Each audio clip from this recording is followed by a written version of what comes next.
Ibu Jemaat yang dikasihi Tuhan, Shalom. Selamat pagi. Mari kita terus mengasihi Dia, sebab Dia sudah lebih dahulu mengasihi kita. Mari datang kepada Tuhan. Kami bersyukur Tuhan pagi hari ini. Kami mulai ibadah penyembahan pagi di dalam satu nama Yesus Kristus Tuhan kami, yang mengasihi kami, memberikan diri bagi setiap kami. Yang percaya di dalam nama Yesus sama-sama berkata, amin.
Siang dan malam ku pegang perintah-Mu dan ku lakukan.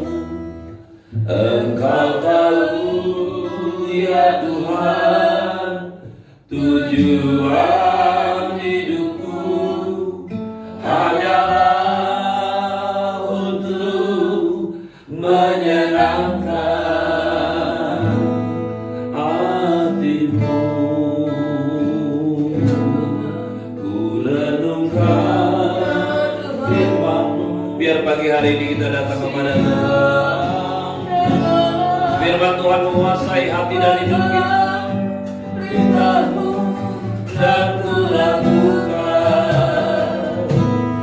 Engkau tahu ya Tuhan tujuan hidupku hanyalah untuk menyenangkan hati-Mu.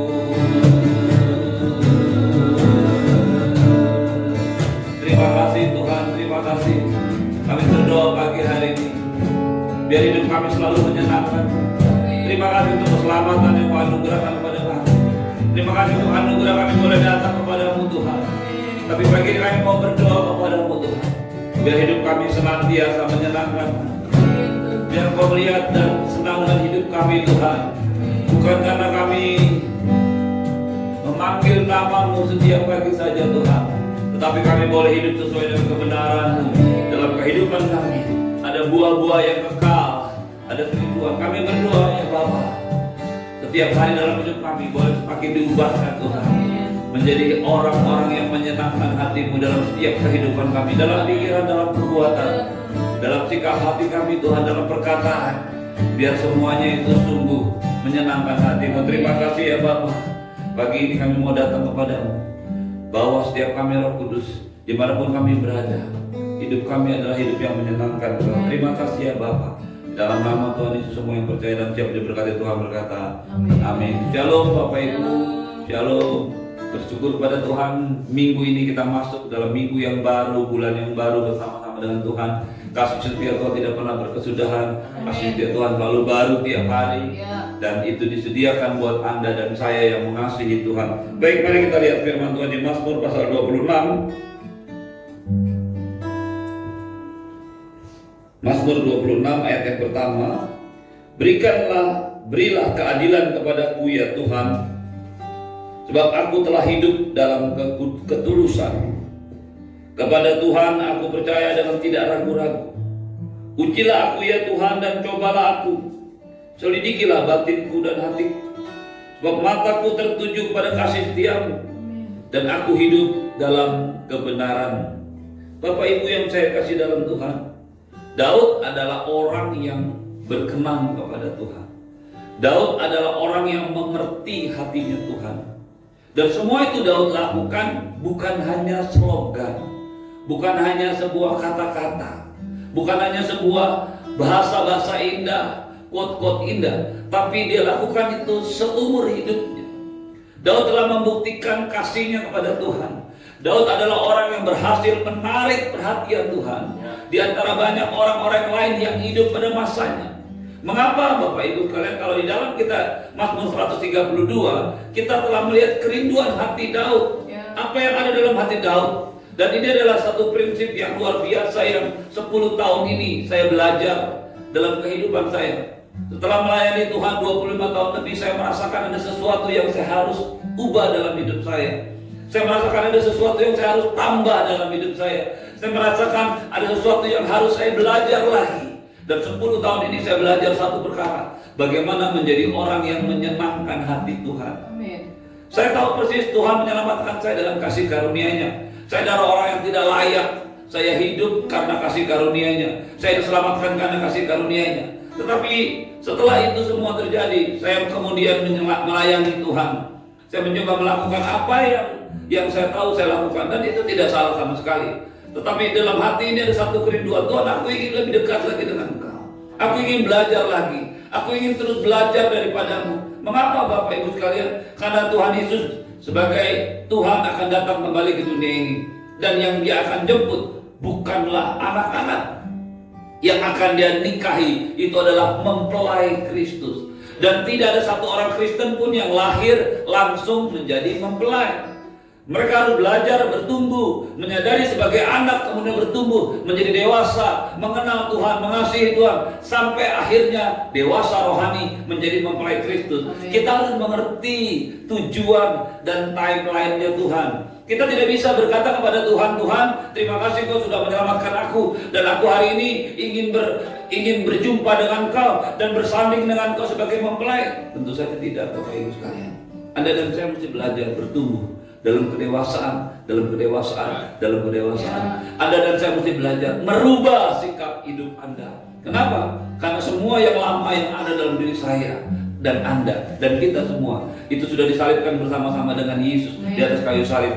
Roh kita menjadi baru, tapi pikiran kita, kedagingan kita, itu adalah sesuatu yang nyata yang hari ini Anda dan saya perlu tanggulangi. Itu sebabnya Tuhan Yesus berkata, marilah kepadaku semua yang letih lesu dan berlembar, aku akan memberikan kelegaan kepadamu. Belajar daripadaku, pikulah kuk yang kupasang. Ada kuk yang Tuhan berikan kepada Anda dan saya. Dan kuk itu ringan. Mengapa ringan? Karena kuk itu berbeda dengan kuk yang diterima oleh orang-orang Yahudi. Mereka belajar, mereka memikul kuk Taurat untuk bisa diselamatkan. Dan itu tidak mudah. Seorang rabi, untuk bisa menjadi rabi, dia harus melewati 4 tahap pendidikan. Mulai dari Mikra, Mishnah, Talmud, dan yang terakhir dia belajar lagi untuk semacam pengetahuan yang lebih dalam lagi. Dan Yesus lakukan itu untuk dia menjadi seorang rabi. Dia penuhi tuntutan itu untuk menjadi seorang rabi. Tetapi Bapak Ibu sekalian, tentunya kita tahu pasti Taurat tidak bisa menyelamatkan kita.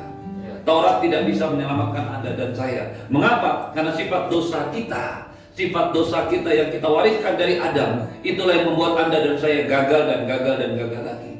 Syukur kepada Allah, Tuhan Yesus memberikan kehidupan yang baru. Amen. Dia mati buat Anda dan saya. Dia tinggal dalam diri kita. Tetapi Bapak Ibu sekalian, kehidupan Yesus yang ada dalam diri kita ini harus keluar. Bagaimana caranya keluar? Saudara dan saya buktikan. Itu sebabnya Tuhan Yesus berkata, barang siapa mau mengikut aku, dia harus memikul salibnya. Dia harus menyangkal dirinya setiap hari dan mengikuti contoh yang dia lakukan. Kalau Anda dan saya mau mengikut Tuhan, tentunya kita harus belajar menyangkal diri kita setiap hari. Tentunya kita harus belajar menyalibkan diri kita setiap hari bersama-sama dengan Kristus. Kristus sudah disalib, tapi Anda dan saya harus menyalibkan diri setiap hari. Ini adalah orang yang mau mengikut aku. Firman Tuhan ini bukan buat orang yang tidak percaya. Firman Tuhan ini bukan buat orang yang tidak mengenal Tuhan. Firman Tuhan ini berkata, barang siapa mau mengikut aku, dia harus menyangkal dirinya, memikul salibnya setiap hari, dan mengikuti contoh Tuhan. Kehidupan yang ada dalam diri Tuhan harus tampil keluar. Daud mengalami betul itu. Hidupnya dipenuhi dengan kerinduan akan Tuhan. Daud mengalami betul itu, sebabnya dia katakan begini, berilah keadilan kepadaku ya Tuhan, sebab aku hidup dalam ketulusan. Aku telah hidup dalam ketulusan. Kata ketulusan itu di dalam bahasa Ibraninya itu adalah Tome. Tome itu artinya completeness, sebuah integritas, sebagai bagian dari sifat ilahi, ketulusan. Bapak Ibu sekalian, hidupnya Daud adalah hidup yang penuh ketulusan. Apa yang dimaksud dengan ketulusan? Simpel saja, ada banyak ketulusan dalam hidup ini. Pada waktu Daud belum jadi apa-apa di padang Efrata, dia mencari Tuhan, dia mengasihi Tuhan, dia merindukan Tuhan. Pada waktu Tuhan mulai memberkati hidupnya, mengangkat dia menjadi raja, ternyata dia tidak berubah. Mazmur 132 berkata, kami telah mendengar itu di padang Efrata, kami telah melihatnya itu di padang Yaar. Pada waktu dia sudah diangkat, pada waktu dia sudah menjadi raja, ternyata kerinduan akan Allah yang ada dalam diri dia itu tidak merubah dia. 10 tahun ini saya belajar bagaimana mencoba menjadi orang yang lebih dekat lagi dengan Tuhan.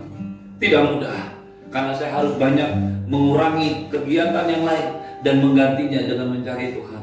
Saya mulai mengurangi hal-hal yang lainnya dan menggantinya dengan menyembah Tuhan, dengan mengkhususkan buat diri Tuhan. Kalau waktu yang lalu saya tidak bisa berlama-lama menyembah Tuhan, maka hari-hari ini saya belajar untuk lebih lama lagi dengan Tuhan. Saya punya banyak waktu untuk berdoa, tapi saya menggunakan lebih banyak lagi waktu untuk menyembah.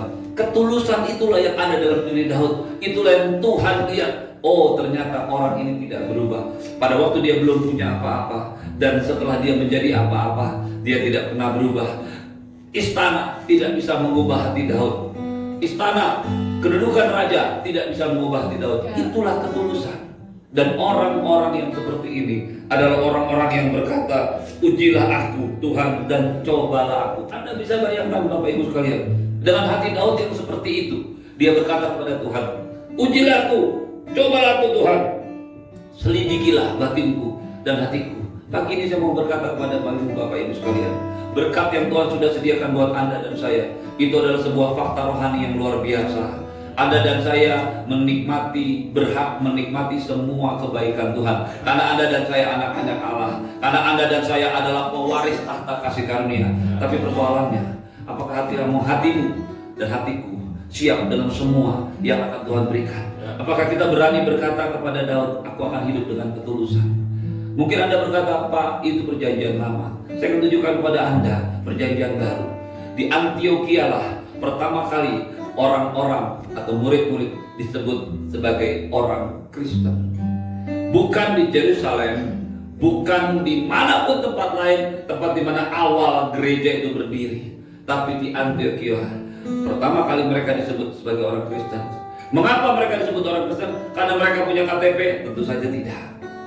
Mereka disebut Kristen setelah Paulus dan Barnabas mengajar di situ 1 tahun lamanya dan menghasilkan banyak murid.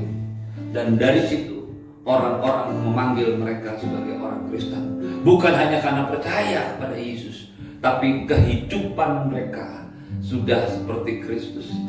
Kita bersyukur Tuhan sudah menyelamatkan kita. Tapi pagi ini saya juga menantang saudara dan saya, menantang kita semua. Mari kita hidup sesuai dengan iman kita. Amin. Mari kita hidup sesuai dengan percaya kita. Mari kita hidup membuktikan bahwa kita adalah orang-orang yang percaya Tuhan, orang-orang yang mengasihi Tuhan, melewati badai, melewati masa-masa yang sulit, melewati tekanan-tekanan dalam hidup. Kekristenan Anda dan saya akan terbukti. Bukan hanya pada saat engkau dan saya senang, bukan hanya pada saat engkau dan saya menikmati semua berkat Tuhan saja, tapi juga pada saat-saat seperti ini. Apakah imanmu, apakah kemurnianmu, apakah ketulusanmu betul-betul berkenan kepada Tuhan? Tentu saja ini tidak ada hubungannya dengan keselamatan. Anda dan saya sudah menerima keselamatan itu. Tetapi yang saya bicarakan adalah kehidupan setelah keselamatan.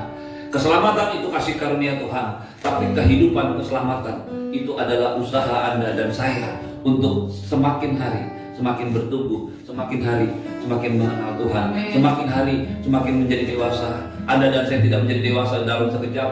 Anda dan saya tidak menjadi siap menjadi mempelai rohaninya Tuhan hanya dalam waktu 1 malam.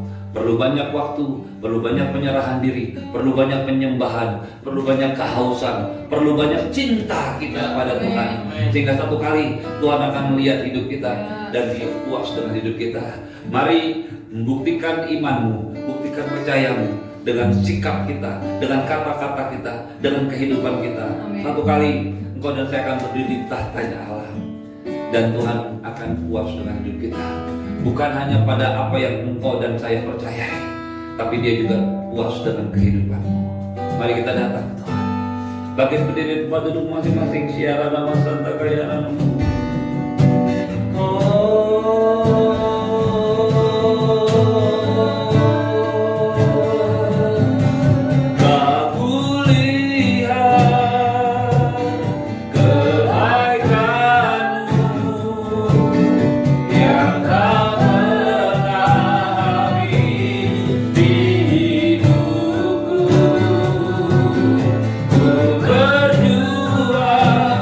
Sampai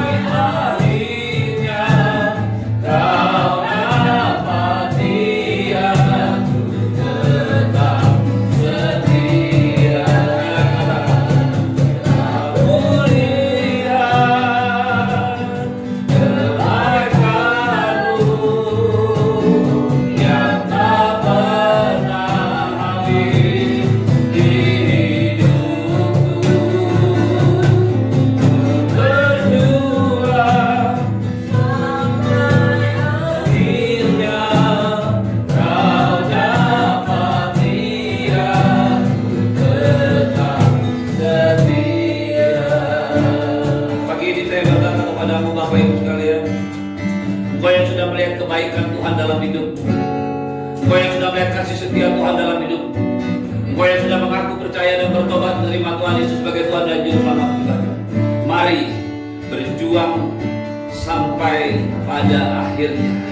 Mari kita setia, mari kita terus berubah, mari terus kita menyelaraskan hati kita supaya kehidupan ilahi yang Allah yang ada dalam diri kita itu tertampil keluar, bukan hanya dari mulut, bukan hanya dari sikap, tapi Anda dan saya akan mengerti. Tanyakan pada orang-orang yang ada dalam rumahmu, tanyakan pada orang-orang yang terdekat dengan hidupmu, apakah kehidupanmu sudah memancarkan kemuliaan Tuhan, sudah memancarkan kasih-Nya Tuhan. Mari pagi hari ini datang, buat satu komitmen dalam hidupmu. Tuhan, aku mau menyenangkan-Mu Tuhan. Tuhan, aku mau menyenangkan-Mu Tuhan. Tuhan, aku membuat Kau puas dalam hidupku Tuhan. Tuhan, aku ingin satu kali pada waktu aku bertemu dengan Kau puas dengan kehidupanku, Kau puas dengan kesetiaanku, Kau puas dengan ketekunanku, Kau puas dengan kehidupanku, Kau puas dengan semua yang aku lakukan.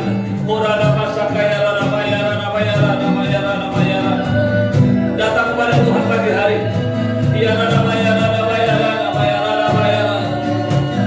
Telah kulihat kebaikan-Mu yang tak pernah habis di hidupku. Berjuang sampai akhirnya. Kau dapat lihat tetap setia. Kau dapat lihat tetap setia. Kau dapat lihat tetap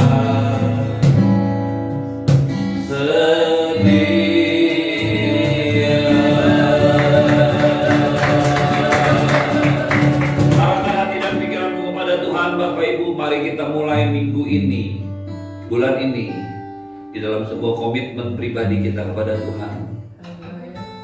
Terima kasih Bapa untuk kasih setia Tuhan. Terima kasih untuk keselamatan yang Tuhan berikan. Kami tahu semuanya adalah kasih karunia-Mu. Tidak ada perbuatan baik yang bisa menyelamatkan kami. Kami tahu itu Tuhan. Kami bersyukur untuk semua kebaikan. Tapi pagi ini kami berdoa, biar rencana-Mu dalam hidup kami itu digenapi Tuhan. Panggilan Kau yang tertinggi dalam hidup kami Tuhan. Berapapun harga yang harus kami bayar, kami berdoa pagi hari ini, kami akan mengejar itu Tuhan. Panggilan Kau yang tertinggi dalam hidup kami. Terima kasih untuk semua yang baik. Terima kasih untuk semua kasih setia-Mu. Terima kasih untuk semua warisan ilahi-Mu Tuhan dalam hidup kami. Kami bersyukur kepada-Mu. Kami punya Allah yang baik. Kami punya Allah yang setia. Kami mau hidup dalam kebenaran-Mu pagi hari ini Bapa. Dan kami percaya satu kali kelak Tuhan, pada saat kami bertemu dengan Kau memanggil kami Tuhan. Kau dapati kami setia. Dan hidup kami menyenangkan hati-Mu. Apa yang pernah terjadi dengan Daud itu juga terjadi dalam hidup kami. Tidak ada satupun yang ada dalam hidup ini yang bisa merubah hati kami, ketulusan kami. Terima kasih ya Bapa. Bapak Ibu mau kasih Tuhan, angkatlah tanganmu kepada Tuhan. Tuhan menyinari Kau dengan wajahnya dan memberikanmu kasih karunia. Tuhan menghadapkan wajahnya padamu dan memberikanmu damai sejahtera. Terus menyembah Tuhan, terus mengasihi Tuhan, terus mencintai Tuhan, terus bertumbuh dan berubah menjadi pribadi-pribadi yang menyenangkan Tuhan, dewasa dan siap menjadi mempelai Kristus. Pagi hari ini biarlah berkat yang berlimpah-limpah dari Allah Bapa, cinta kasih dari Tuhan Yesus, penyertaan yang sempurna dari Roh Kudus menyertai hidupmu hari ini dan sampai selama-lamanya. Roh Kudus yang menjaga hidupmu, memagari hidupmu, menjauhkanmu dari semua sakit penyakit, menjauhkanmu semua dari virus dan semua pengaruh buruknya. Semua ada dalam perlindungan darah Yesus. Semua yang percaya dan siap diberkati Tuhan berkata, amin. Selamat pagi, Tuhan Yesus memberkati. Hidup dalam ketulusan dan kekudusan.